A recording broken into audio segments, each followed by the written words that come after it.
Hello, my name is Greta Harrison. Welcome to Born Fabulous Podcast, Season 3, Episode 27. The theme of this season is young adults with intellectual disabilities living full lives of independence and interdependence. This episode features Kristen and James Zoll and Lynn Metzger. It is the last of 3 episodes with Kristen, James, and Lynn, which is part of an in-depth series about marriage featuring parents, self-advocates with support staff, and James's employer. Lynn is an important member of their support team. Kristen and James both have jobs they love and lead very full lives. They've been married over 6 years. James and Kristen have Down syndrome. Now please enjoy this clip of Love is a Potion. The lyrics are by Melissa Riggio, who was the focus of episodes 1 through 4 in Season 1. She had Down syndrome. The music and voice are by Rachel Fuller. Love holds deeply inside. Love does not tear apart. Love is a potion. Love is passion. Love never fails. Love's emotion.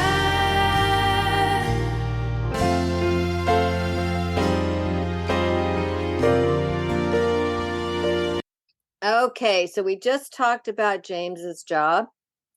Now, Kristen, you have a couple things you do, right? You have the job, and then you also have a volunteer job, right? So That's right. tell me what you do and what that means to you.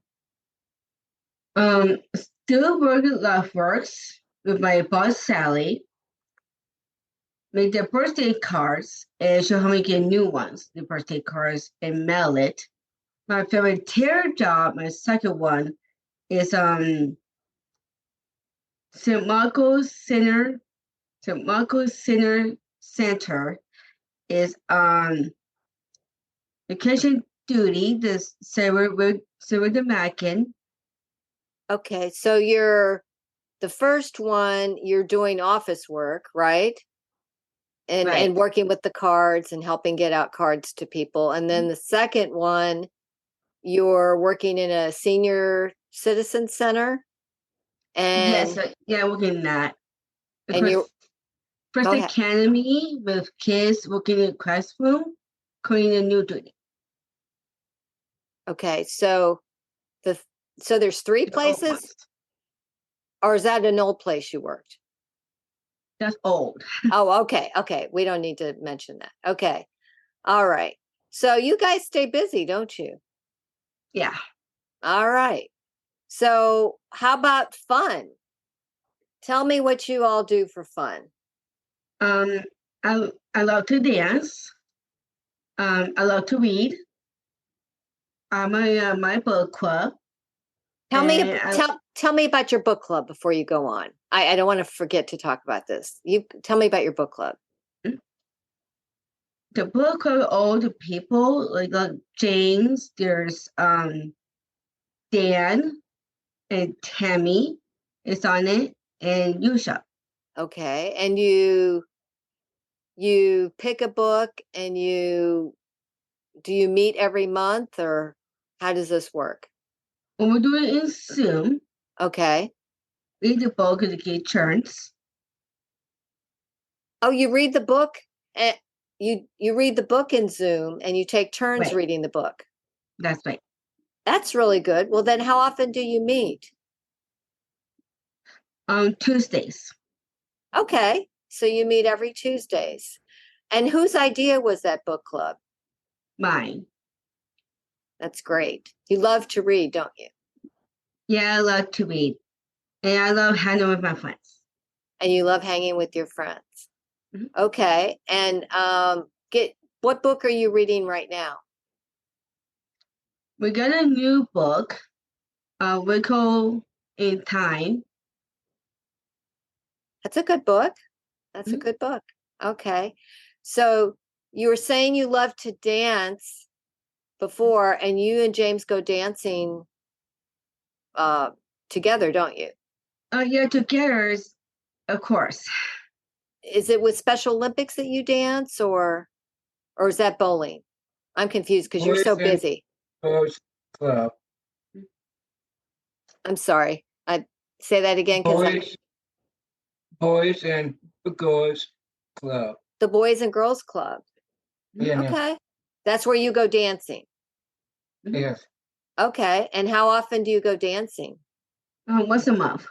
Once a month. Is that a day? That's great. You know, there's a lot of couples out there who don't go dancing once a year, and you go dancing once a month. That's great. Okay, so you love dancing, you love to read. What else? I love hanging with my friends. Tell me about those friends. Well, I have my BFF since I was a baby. Heidi Women, Shelly, the same year we were born. There's Deska as a John. I know I was one. And I know Jamie since camp, of course. And I know Austin since 2002. Do you have a name that you call some of your friends? Don't you have a name? I do. What is it? Heidi, Shelly, Jessica, Lacey Newman, of course, and Jamie and Austin Stack. And do you call yourselves something special? Do you call yourselves the Cheetah Girls or the Cheetah Club or something? Independent woman. The Independent Women. Okay, I like that. I love that. You're the Independent Women. All right. And James, what about you? You've got the 4 dudes, don't you? Yes. And you've been friends a long time with the 4 dudes, right? Yeah. And I believe the 4 dudes are 2 people with Down syndrome and one who has a different kind of disability, does not have Down syndrome, but has a disability, correct? Yes. Okay. And you guys brew beer together, but you've been friends way longer than you've been brewing beer, right? Yeah. All right. And so do you have couple friends too? Because you each have your groups of friends, which is great, but do you also have friends as a couple? As a couple, I friends everybody. Okay. All right. That's fair enough. That's good. So let's talk about vacations. How do they work? I never take a vacation alone with my family. And the honeymoon, the Disneyland cruise. Your honeymoon was a Disneyland cruise. That sounds wonderful. And Yes. Lynn, would you pop in here a second? It's my understanding that you had some different support. You didn't have your parents go on your honeymoon, did you? Did you have parents on your honeymoon?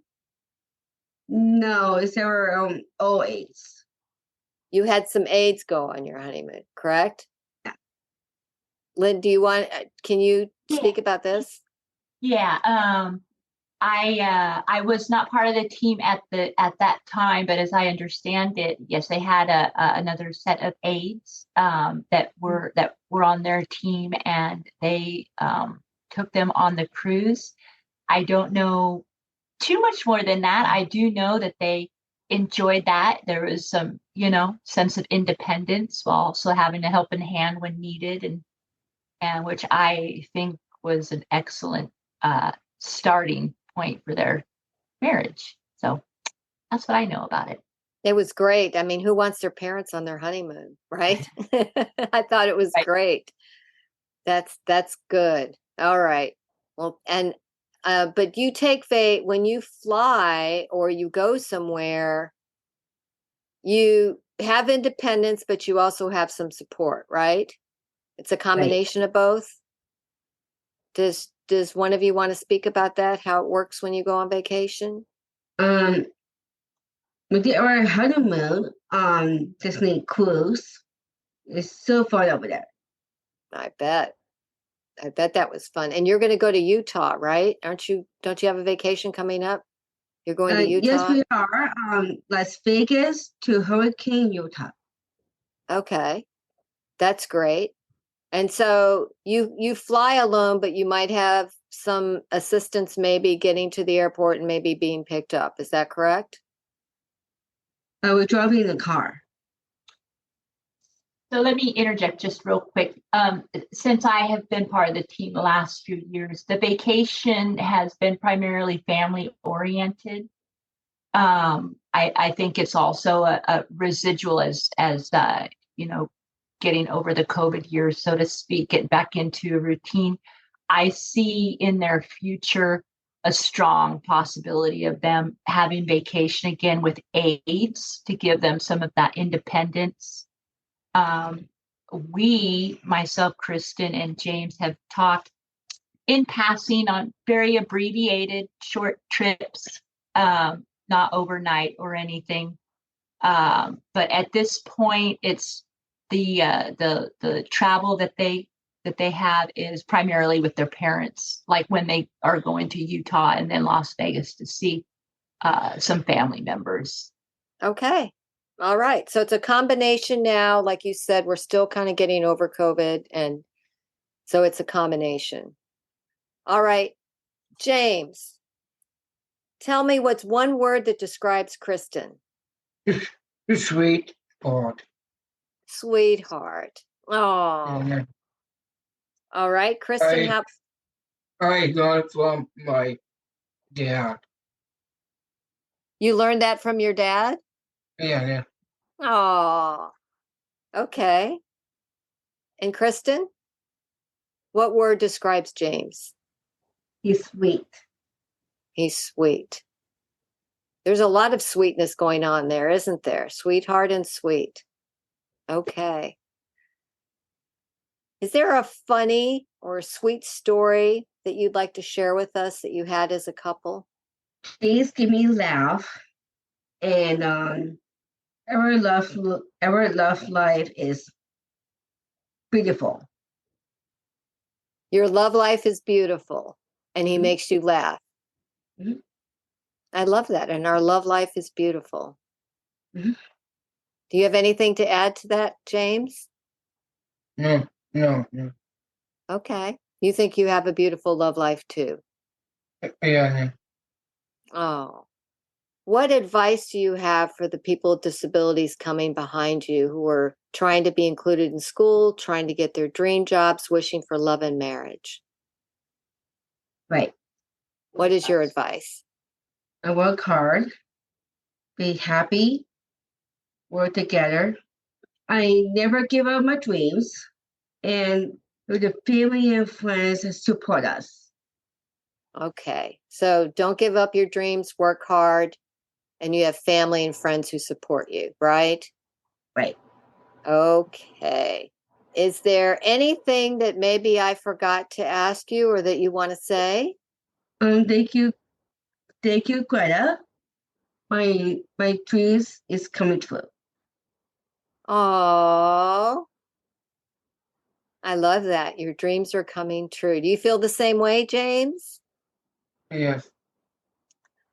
Well, I thank you both. And the interview's not quite done because I want Lynn to pop in here Okay. because I know that there's a lot of people out there with young adults trying to establish support teams around them, whether they have some help from their state or not, whether they're doing it on their own, which most people have to do, or whether they are lucky enough to have a state that helps them. And one of the big things is finding great people. And I've heard great things about you, Lynn. That's why you're here. So if you could tell us a little bit about how you got into what you're doing, why you do it, and maybe some advice for people who are searching for the right people to hire, where to look, what they should say, how they should treat the people. Yeah, sure. Well, I came into this industry just 2 years ago. James and Kristen were the first team that I was with. I had worked for an aerospace manufacturing company here in San Diego for about 32 years. In the early part of 2020, March, COVID hit, the factory shut down. The factory went back up about 3 weeks later on a limited capacity with key personnel, which I was chosen to be one of those key personnel. And at that time, my husband was diagnosed with cancer. He's fine now.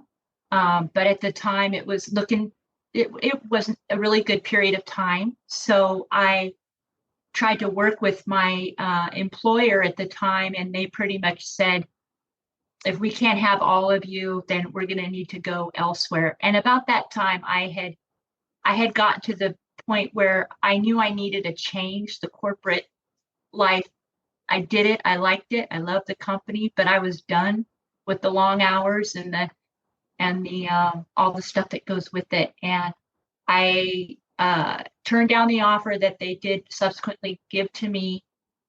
And I said, I don't know what I want to do, but I know what I don't want to do. I very shortly thereafter, or actually it was probably about a good 6 months later, I was on the app Nextdoor app, where if you're familiar with that app, it's an app that people in the neighborhood can discuss things, what have you. And I saw June, James's mom, had put a little note on there saying, hey, looking for some home health aid to help. It was a very vague but specific, also looking for some assistance with an aid. And the way it was written, I just kind of connected with it. It just seemed so organic, just a natural, like I was talking to somebody. I felt it right away. And so I wrote back to June and I said, hi, this is me. I have no background in this. I would love to give it a shot. Aside from CPR, my medical training is, not there, but I grew up in a big family. I think I can fit into this role, and I'd love to give it a shot if you'll have me. I didn't expect a response. Now that I know June, I know that she would have done that anyway. But at the time, I thought, well, they probably want to have somebody with a little bit more something, right? And she got back to me and she said, well, let's see. We met, hit it off. We had other follow-up emails. I met with Beth, and then I met with the whole family. Got interviewed by James and Kristen and Bob and Melody and June and Jim and Beth. And I walked into this room going, okay, wow, let's do this. Loved everybody there. I think it was reciprocal. And I said, okay, let's do it. That was about 2 years ago. This is the only team I'm on, and I absolutely love it. I've had to retrain my thought process in regard to, coming from a corporate background. There's different ways to handle some things, and I found out that those things that I learned in my previous career were out the window, not applicable, wasn't going to happen, wasn't going to fit. I had to work on my patience, understanding, and recognize things don't go in the fast-paced corporate world that I was used to. So there was this learning curve of, okay, we can do this. I know. So it took a few months, and then we got into the groove. If I had to give anybody advice going into this field or transitioning to another part of the industry or what have you, the things that at the end of the day, it comes down to respect, and it comes down to communication. Those two things are pivotal, and it goes both ways, and it goes all around. And if you do not have respect for the people that you are supporting in regard to whether it's a complex or a simple issue that comes at hand, if you don't respect the activity in the person, or you don't have a heightened awareness of that respect, you're not going to last long. Or you can last, but it won't be a fulfilling job like it is for me now. Communication is absolutely key. It can be difficult. You have to learn another language. Your antenna has to be geared to things, at least in my experience working, in a different way, kind of like a satellite. I had to turn it and now be aware, have that sixth sense. So I highly recommend this this particular job as a caregiver / home health aide, somebody who is involved in people's lives. It is extremely fulfilling, more fulfilling than I got from metrics that I had made in my corporate world. Now I can find joy in just some little things that got accomplished that I would never have thought would be a something I'd be thinking about on the way home. So patience, communication, and respect. If you've got those things, and if you don't, if you're willing, like I was willing to explore that part of me, it's very fulfilling. And you meet the family, and if you're lucky, like I am, you see that there is a strong support group within their community, their work, and their family, and it's key. I got lucky. Well, I feel like I got lucky. I'm sure there's other teams out there and all of that, but I myself personally got lucky in this position. Well, I know they feel like they got lucky with you as well. And I love that your story started with June posting on Nextdoor. See, that's not something that most people would think of. So Right. that's what people have to think of. They have to think outside of the box. And that's Yeah. your story is a perfect example of that. So Yeah. thank you for sharing that, Lynn and James and Kristen. I thank you all for your time today. I thank you all for sharing your story, and we'll still be watching you from afar. And I wish you Okay. all a great weekend. All right. Or actually, I wish you all a great week. Right? Thank Because you. it's You only too. Monday. Thank Yeah. you. Thanks, Greta. Thank you. Thank you for listening to episode 27 of Born Fabulous Podcast's third season. This was the last of 3 episodes featuring Kristen and James. Please keep in mind this interview was recorded in August of 2023. I hope you enjoyed it and you want to hear more. Short video clips from most episodes are available on our YouTube channel and on bornfabulouspodcast.com. You can also hear all released episodes of Born Fabulous Podcast on YouTube now. In episode 28, you will hear from James's bosses at My Yard Live Beer Company. They are exceptional, evolved, committed, and caring business leaders. It was important to speak with them as they can give hope and guidance to young adults with disabilities, families, and especially other employers. I was so honored to speak with them. Please follow and like us on Facebook, Instagram, Twitter, and Threads.